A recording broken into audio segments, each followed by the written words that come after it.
Assalamualaikum warahmatullahi wabarakatuh. Bismillahirrahmanirrahim. Alhamdulillahirabbil alamin. Wassalatu wassalamu ala asyrafil anbiya wal mursalin Sayyidina Muhammadin wa ala alihi wa sahbihi ajma'in, amma ba'du. Pemirsa TVNU yang dirahmati Allah Subhanahu wa ta'ala, di dalam kita beragama, tentu kita tidak bisa instan. Akan tetapi, kita mesti mempunyai ilmu pengetahuan, dan ilmu pengetahuan itu mesti kita ambil dari sumber-sumbernya yang otentik. Siapa sekarang yang menjadi sumber daripada ilmu pengetahuan keberagamaan itu? Adalah guru-guru kita, para ulama-ulama kita. Sehingga pada era di mana kita hidup, pada era medsos dan yang lain sebagainya ini, kita mesti berhati-hati dan betul-betul memilih untuk mengambil sumber ilmu pengetahuan itu. Karena kita diingatkan, al-ilmu dinun fanzuru amman ta'khuduna dinakum. Bahwa ilmu itu akan menjadi dasar kita beragama, akan menjadi dasar kita mempunyai sebuah karakter keberagamaan, sehingga hati-hati, lihat, perhatikan betul dari mana, dari siapa kita akan mengambil ilmu pengetahuan agama. Kita tahu bahwa ulama itu adalah pewaris para nabi, mewarisi keilmuannya, mewarisi perjuangannya, dan segala sesuatu yang harus disampaikan kepada umat. Maka sekarang yang perlu kita tekankan adalah siapa ulama yang warasatul anbiya. Syekh Ibrahim Al-Baijuri memberikan sebuah kriteria kepada kita agar kita tidak salah di dalam memilih dan menjadikan sumber keagamaan kita. Beliau mengatakan ada 4 kriteria ulama yang tidak boleh lepas dari seseorang ketika orang itu kita panggil sebagai ulama dan kita jadikan sebagai panutan di dalam beragama dan berkehidupan. Yang pertama, kata beliau, al-alim bi usuliddin. Ulama itu adalah orang yang mestinya pakar tentang ilmu akidah. Pakar untuk senantiasa membicarakan di setiap level. Pakar berbicara tentang akidah untuk mengenalkan orang kepada Allah Subhanahu wa ta'ala, kenal akan keesaan Allah Subhanahu wa ta'ala, tahu akan kesucian Allah Subhanahu wa ta'ala, suci dari segala sifat-sifat kemakhlukan.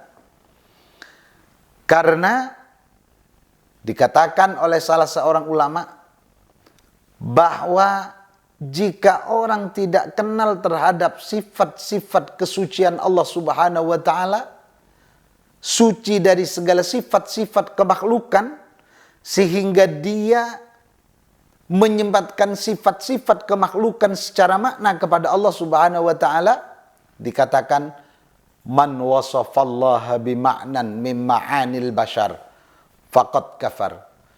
Orang yang dengan sengaja atau tidak, dengan pengetahuan atau tidak, sengaja menyematkan sifat-sifat makhluk secara makna kepada Allah Subhanahu wa ta'ala, maka sungguh dia telah keluar dari agamanya. Maka oleh karena itu berhati-hati, ulama itu mestinya orang yang pakar tentang akidah, bukan orang yang mengajarkan akidah mujassimah, bukan orang yang mengajarkan akidah musyabbihah.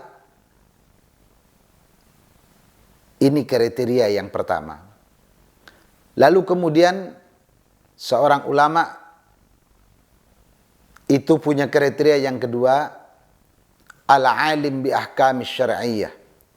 Hatta law adhaballahu alim ahli al-ard la wujida indahu. Dia adalah orang yang pakar tentang ilmu-ilmu syariat. Ilmu yang dibutuhkan pada saat itu. Ilmu yang dibutuhkan di dalam setiap tindakan-tindakan.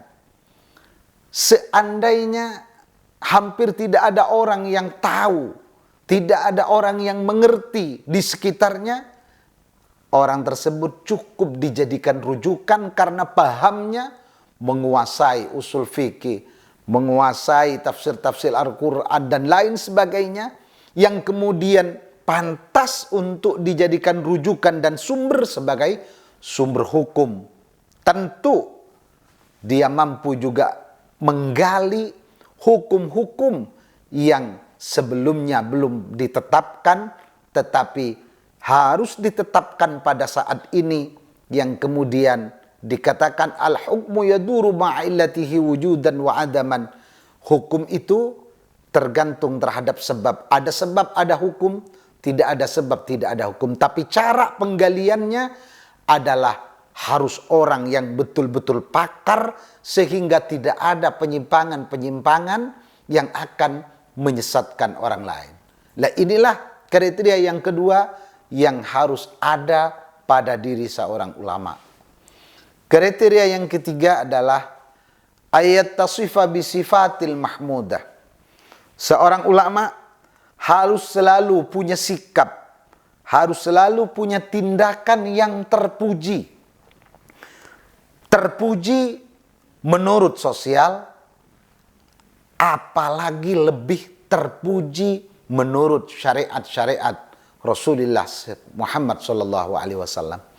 Jadi kalau ada seseorang ucapannya tidak terpuji, tindakannya tidak terpuji, bahkan banyak mengajak orang lain untuk melakukan hal-hal yang tidak terpuji, baik menurut syariat atau menurut tatanan sosial, maka berarti kita tidak boleh memanggilnya dia sebagai ulama karena tidak terpenuhi kriteria yang harus dipenuhi oleh seorang ulama. Sekali lagi, saya tekankan bahwa seorang ulama ayat tasifa bisifatil mahmudah harus selalu bersikap, bertindak dengan sikap dan tindakan yang terpuji.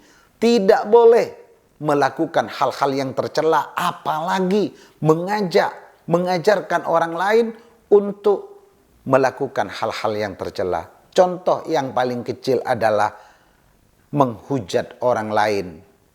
Contoh yang paling kecil juga adalah bagaimana dia membuka aib orang lain di depan orang-orang yang tidak semestinya orang lain itu tahu.